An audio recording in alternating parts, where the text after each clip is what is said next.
Ole Gunnar Solskjaer, and we'll do that before too long. Make sure you stay where you are. But as you can see, Robbie Savage is also with us here. Look, Robbie, it's one of those days where everybody wanted in on the act. The average age of the 4 goal scorers for United, 22 years old. Looking good.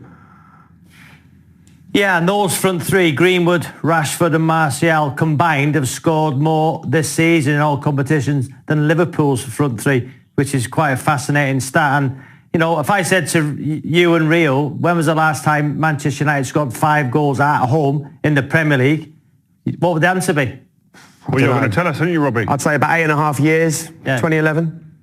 2011 against Wigan, 5-0. So they're scoring goals now that they are, as Rio said, Ollie's at the wheel, Rio. There you go. It was a brilliant performance. It's a shame, of course, there's no fans there to witness it, but the players certainly enjoyed themselves. Let's hear from one of them right now. Marcus Rashford can give us his thoughts. Marcus, that impressive run continues. The goals keep flying in. It looked like everybody enjoyed themselves out there. Yeah, you know, it's definitely enjoyable when you win games, but you know, just to be playing at Old Trafford week in, week out, it's an amazing feeling. And you know, like you say, the lads enjoyed it today, and you know, these are the type of performances we want to be putting in. A bit better defensively, but you know, it's football. But yeah, it's a definitely exciting time. Your 20th, Anthony Martial 20, Mason Greenwood 15. It looks like you're all trying to outdo one another up front. No, you know, for us it doesn't really matter who scores, just as long as there's someone scoring and putting the points on the table. But you know, when we're all in goal scoring form, you know, Mason's been on fire, Anthony's been on fire.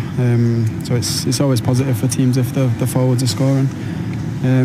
But yeah, they've been brilliant all season, so it's important now to push on till the end of the season. You've come through like Mason is now. He's a deadly finisher in front of goal. Potentially, could he be the best? Yeah, I think, you know, left foot, right foot, he can finish. Both sides is comfortable for him. But you know, I wouldn't put too much emphasis on him. I just let him play his football and do what he does. And you know, like you've seen today, that's what he does. He scores goals when other people can't score goals. And you know, it's a big bonus for us to have him in the squad. You did mention that some slips at the back, but you're such a free scoring side at the moment. It kind of covers over those kind of flaws in the process today.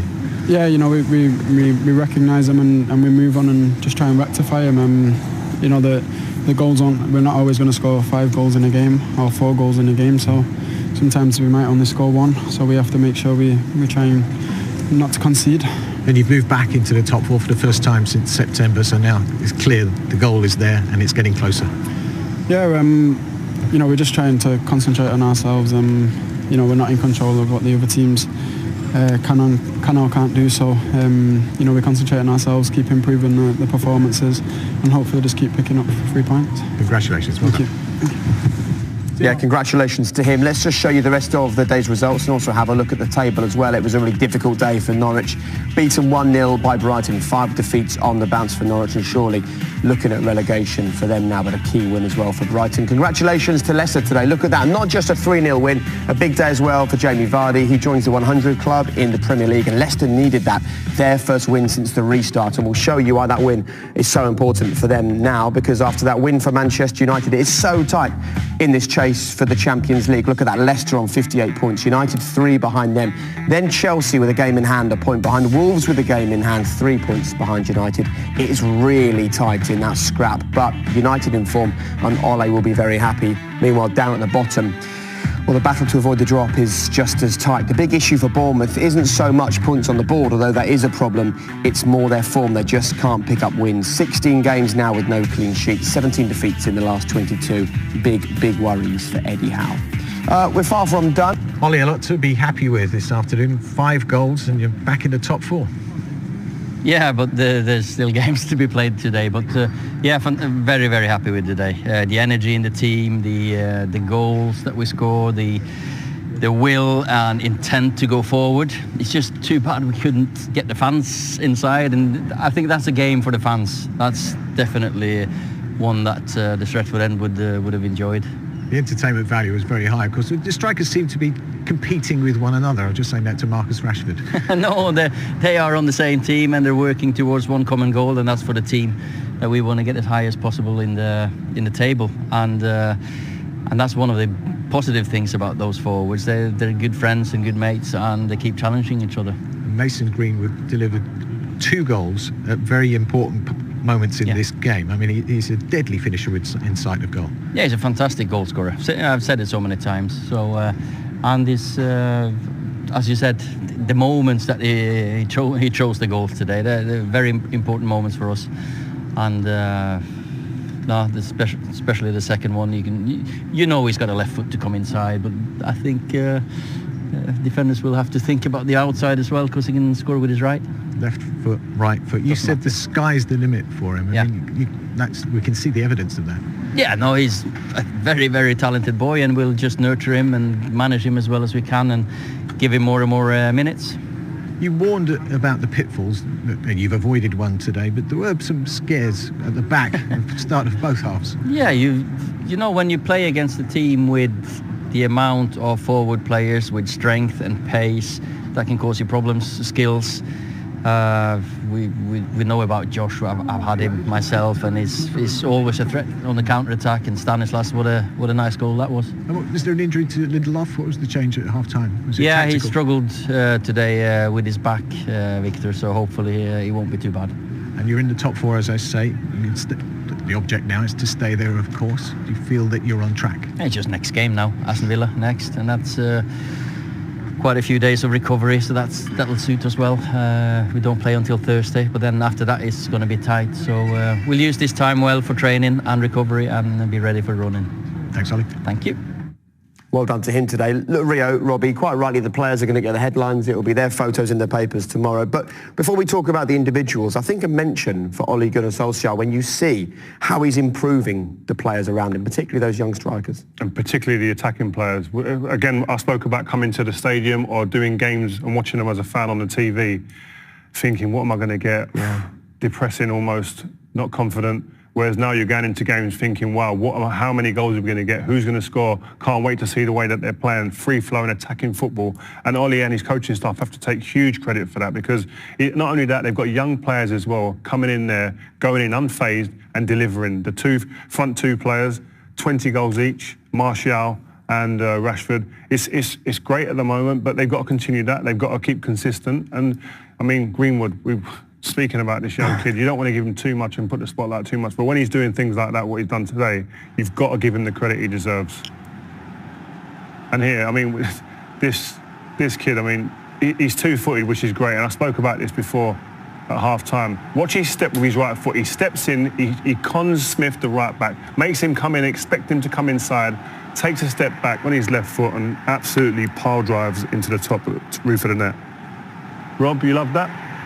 I think, I think you've said as well, Rio, at half-time, what foot are you son? Nobody knows, because he's equally as comfortable and as powerful on either foot. And as Ollie said in that interview there, you know, some defenders might show him on the outside. If you do that, just watch the short back lift. What a strike. Look at that, running away from the goal as well, Rio. And how difficult is that technique? What I love about that is the way he takes it with both feet. He uses both feet to take it away from the defender, and he pulls the trigger so quick. They're the strikers I hated playing against. Doesn't matter how quick you are, you could be slow as you like, but if you pull the trigger quick, Jermaine Defoe was another one. He didn't need much space or much time to pull the trigger.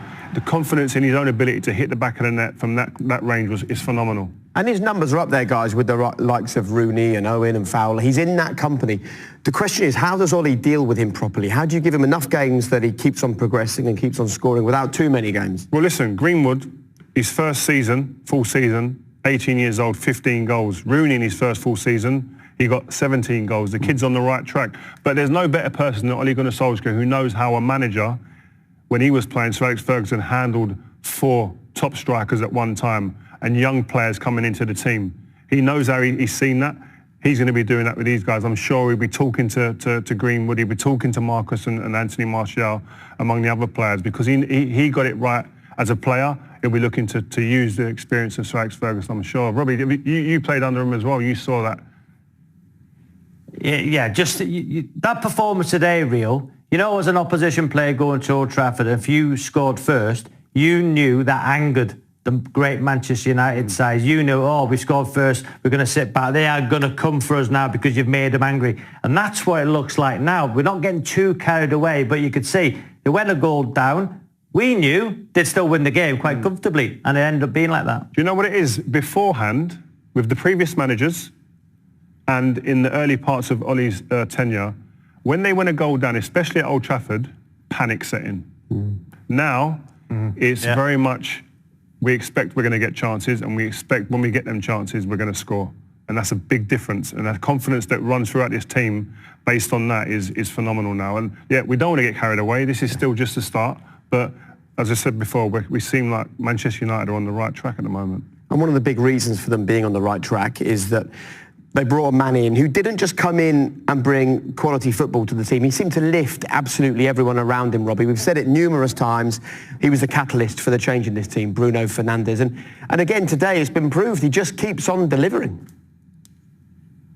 You know as well, Jay, when Pogba was injured, he's probably in the treatment room watching training thinking, wow, look at this guy, Bruno Fernandes. I want to be a part of that, playing around great players like he did at Juve. That's no disrespect, because Scott McTominay's done unbelievably well. Great, what a player. Fred's doing exceptionally well. Matic, look at the improvement in the whole midfield players. And I think even Pogba today, you see him passing the ball early. He's probably looked at Fernandes and thought, you know what, I want to be a part of that. And it's showing those two together, the same side. Brilliant. I think Pogba beforehand, and Pogba's had a lot of stick, but I think Pogba beforehand, because he didn't have the belief maybe in other players in the creative aspect of the game, he took it upon himself and felt that responsibility and pressure to have to produce big moments and take more touches here and there. Whereas now, as you said, he's seen someone like Bruno Fernandes come in who has that element of creativity and that who wants to take that responsibility as well, that he can just feed people like that as well as be that creative arm to the team, but also be a feeder to people like that. And that makes Pogba look, again, even better than what he had been before. And by the way, I love all those other little shots. We always focus, don't we, guys, so much on the play and the goals and the passes and things, but to see them like that before and after matches, it feels like a different Manchester United at the moment, doesn't it? We're so used to there being criticism or questions or doubts swirling around this team after the last few years. I think that Anthony Martial epitomises where Man United are right now in just his facial expressions, the difference. He's smiling now. That's a big, big difference to what we've seen in the last couple of years of Anthony Martial. His first goal when he got here, happy-go-lucky type of fella, happy to be here, delighted to be a part of it. You saw it in his whole demeanour. Lost that for a little while. Now again, we've seen the pictures today, smiling, happy, confident of what's going on. What a change room to be in, Rob, eh? Yeah, well, you must be incredible. Ray, the question I want to ask you, listen, so many positives, and United have scored 5 goals for the first time at home in the Premier League since 2011, we know that. But defensively, for United to be back, really challenging for Champions League, for the Premier League, do they need a centre-half with pace? That would be my worry, Rio. One-on-one situation in that central area, do they need a defender with pace? I think they do. I think you see Liverpool dominating at the moment, and one of the things that they've got is that they can allow their team to just push forward in droves, because they've got 2 centre-halves on the halfway line who can stand there and play man for man, because they have that pace, that defensive nous to be able to play man to man and be able to run 30, 40 yards back to their goal, knowing that they'll probably win most races in a foot race. Man United don't have that right now at this moment in time, and I think the recruitment will be looking at that area for sure. What is this? Is this a quality issue? Quality, I think there's horses for courses. There's certain players that are good at certain things. I think Lindelof isn't someone who you'd back in a race back to his own goal on the halfway line, nor is Maguire. And I think if you've got 2 like that, I think that leaves you open to definite on counter-attacks, as we've seen many times this season. So I think they'll be looking to shore that area up definitely in this team, because I think that'll be something that will come back to haunt them over and over again, because it's something that does creep into their game more often than not. They were sloppy from the restarts a few times. Look, before we go to the break, a lot of fans, probably of opposition teams, will be saying, look at you two, you started your career at Man U, you won loads of trophies there, you're getting a little bit carried away, they're only 3rd in the league. They're going in the right direction. What do you both think needs to happen in what might be a very quick turnaround before next season to add to this team, apart from just a centre-half with pace, to get them challenging for the title? I think they need to add 3 starters minimum. I think I'm Which talking positions? definite a centre-back with pace. I think you've got Harry Maguire there who they've invested huge amounts in. I think he's not someone blessed with pace. He's got other attributes that you like, but you need someone who's got pace to get to be able to sit alongside him and cover. Another midfielder to go in there who can dominate physically as well and who can actually understand defensive positions. I think, yes, Scott McTominay has been a fantastic addition as a young player coming in, the experience as well. I think even in the forward areas, another player to come in and really rival that front three and be a part of that and add goals. Another one, wow. Rob, go on very briefly. What do you think? What would you add? Yeah, listen, centre-half with pace. And for me, I'd have somebody, if Bruno Fernandes got injured, that player like a Fernandes. Look at Jack Grealish from Aston Villa, that type of player. Because I think defensively with Matic, Fred and McTominay, they're fine. You know, Pogba's brilliant. I think if Fernandes got injured, of Jack Grealish type. Does Jack Grealish come to Man United and be a backup to Fernandes? It's Man United, Vale. Man United Football Club, still for me one of the biggest clubs, if not the biggest in the world. You know, Jack Grealish for me. If you know Man United go for him, for me I would go. Okay, gentlemen, thank you very much. We will shoot.